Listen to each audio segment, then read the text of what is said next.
way of doing this, mobilizing savings, is through pension reform.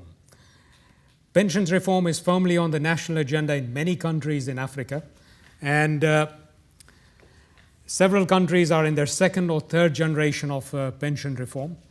This is a very vast subject, and in the 10 minutes or so that I have, the best I can do is give you a flavor of the types of reforms that are taking place and what implications there are for investment as well as those countries themselves.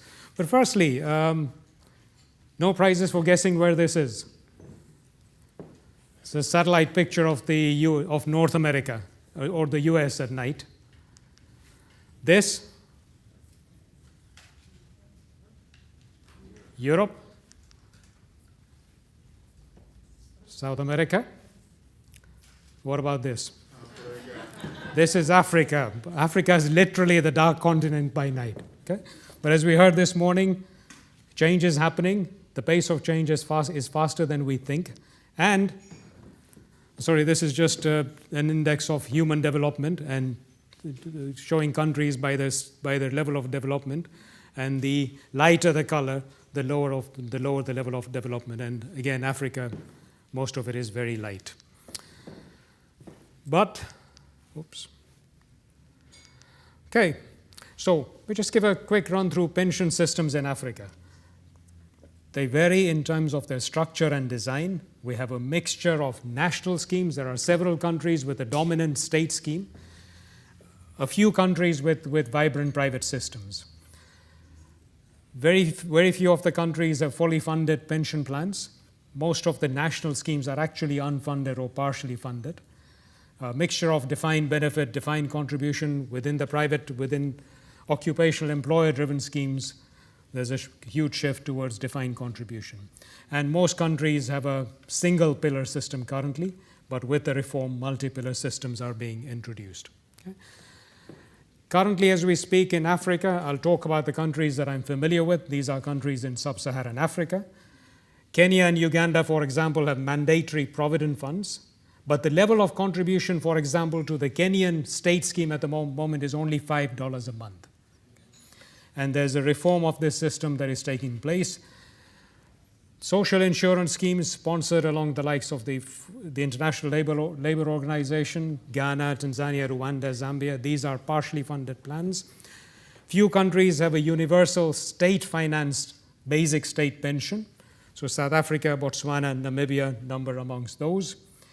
Countries with vibrant, voluntary, or employer-sponsored pension plans are very few. These are typically from Anglophone countries, South Africa, Kenya, Namibia, Botswana, and perhaps to a lesser extent, Zambia and Zimbabwe. There was discussion earlier about the unfunded pensions debts of countries. Most of the public sector schemes in Africa are unfunded. And so, for example, if I look at the credit rating or the debt to GDP ratio of Kenya, it's about 50%. But if you add the unfunded pensions liability, it's close to 75%. Okay, let me not talk about this. But just one point to make is that most of the existing pension systems in Africa cover only about 10% of the economically active population. Okay? Because most of the employment is actually in the informal sector. And there is if I look at Kenya 20 years ago, formal sector employment was about 80% of total employment. Today, the reverse is true. 80% of the employment is actually in the informal sector. But even if we look at just the 10% that is actively contributing or participating in pension systems, this number is expected to significantly grow because it is anticipated that by 2050, the largest working population is expected to be in Africa. In fact, 1 in 4 workers, or 1.2 billion of them, are expected to be from Africa. Africa will have overtaken China and India in terms of the number of workers. Okay, I mentioned that reform is taking place, and there's different orders of reform. So the first order reforms that have taken place have typically focused on improving the governance of existing systems. Okay, and this has entailed establishing regulatory frameworks, establishing a regulatory authority. Second order reforms have been to increasing the coverage and improving the outcomes. And this is where you see the introduction of mandatory contributions, or where you have compulsory contributions, there is an increase in those contributions. We're seeing liberalization take place as well as reform of state systems. And third order reforms like what is being contemplated in South Africa now is reforms to ensure that there is compulsory annuitization of benefits, compulsory preservation of benefits when people exit employment, and easing of investment restrictions. Those countries which have national schemes, such as the Ivory Coast or Gabon, many other countries with just a single scheme, again, they are not reforming their pension systems. However, even within their national schemes, there's greater requirements for disclosure, transparency, and in how they invest their money. But overall, the reform process remains fragmented and subject to political interference and hence uneven. Let me talk about the country that I'm most familiar with, Kenya. Kenya embarked on its reform in 1997. This is about 16 years ago. And the reform so far has had remarkable success. The pool of pension assets in Kenya has increased from less than $1 billion, or just around $1 billion in 2000, to about $9 billion now. We're seeing a huge impact on the stock market, on the bond market, on alternative investments. Last year, the Kenyan government embarked on a reform of its National Social Security Fund, to which I said contributions were at only $5 a month. Now, this is being increased from $5 a month to 12% of pay over a period of 5 years. And in money terms, what it's going to mean is that the 6 billion shillings that is currently going to the state scheme is going to increase to at least 23 to 24 billion in 1 year, increasing to about 40 billion the next year.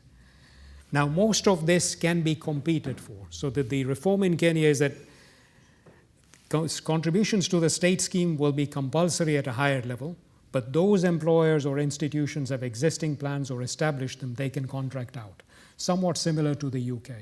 And this is going to mean that there will be a lot of public-private participation and competition. And even for the state scheme, they have to use external managers and custodians. Okay? So this is a huge, huge change to the existing system.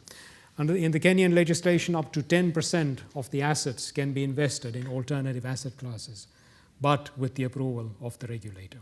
Okay? This is about 80 billion shillings, or $1 billion that is available or private equity or alternative asset classes. There is a planned reform of our public service scheme in 2015, under which there will be physical contributions of about 22 billion Kenya shillings, or about $250 million a month. Now, this is a lot of money. In fact, one of our biggest concerns there is the potential for an asset bubble with too much money chasing too few goods. Nigeria, another radical reform that was implemented in 2004, extended in 2010, and further extended in 2014, where we have seen the implementation of a Chilean-type model. All existing plans in 2004 were closed. New pension fund administrators were licensed, and a new regulatory framework set up. All individuals can choose where they put their money, and contributions are mandatory at 15% of gross earnings. Total pension assets there have increased threefold in the last 7 years, from 8 billion to 25 billion, and growing very fast. The number of participants in the system is currently 6 million, but the rate of non-compliance is, I understand, is more than 50%. The jury is still out on this reform. Botswana, they've introduced a funded civil service scheme in 2001. The ratio of pension assets to GDP is close to 80%. South Africa are contemplating establishing a national savings fund. This is prompted by concerns over the governance and costs of the existing private sector occupational system. And as I mentioned earlier, there are plans to introduce compulsory annuitization. This is the reverse of what the UK has done, as well as full preservation of benefits. Tanzania, again a country that I'm close to, replaced their provident funds with state schemes. So there are 6 state schemes. All are defined benefit plans, and they compete with each other, unheard of. But again, we anticipate a liberalization of the sector there in the next 3 to 5 years, and huge potential for alternative investments, given the limitations of investment in that country. Uganda, there is a new bill to introduce liberalization of their state pension fund or their state provident fund. Contributions are compulsory at 15% of pay. There is a likelihood that a similar model to that in Nigeria will be introduced in Uganda. So overall, there's quite a lot of change that is taking place. Again, in the interest of time, I won't be able to go through all of them. But what's the impact on the investment environment? In terms of aggregate assets in the pension system in Africa, estimated at about 320 billion, projected to more than double to 600 billion by 2020. And there is an estimate of $7.3 trillion by 2050 by Renaissance Capital. I haven't tested that number, but that's the number that is projected to grow to. And therefore, the point is, African pension funds are becoming very sizable institutional investors in Africa. We're seeing a growing number of pension service providers as well as investment professionals. For example, in Kenya, we have a huge number of CFAs now and quite a large number of individuals taking the professional exams. And with the projected increase in the asset base, there's going to be a new focus on where and how African pension funds are choosing to invest. The biggest beneficiaries are likely to be all of you, professional asset managers, private equity funds, venture capital funds, institutional investors, hopefully a lowering of the cost of capital in these countries.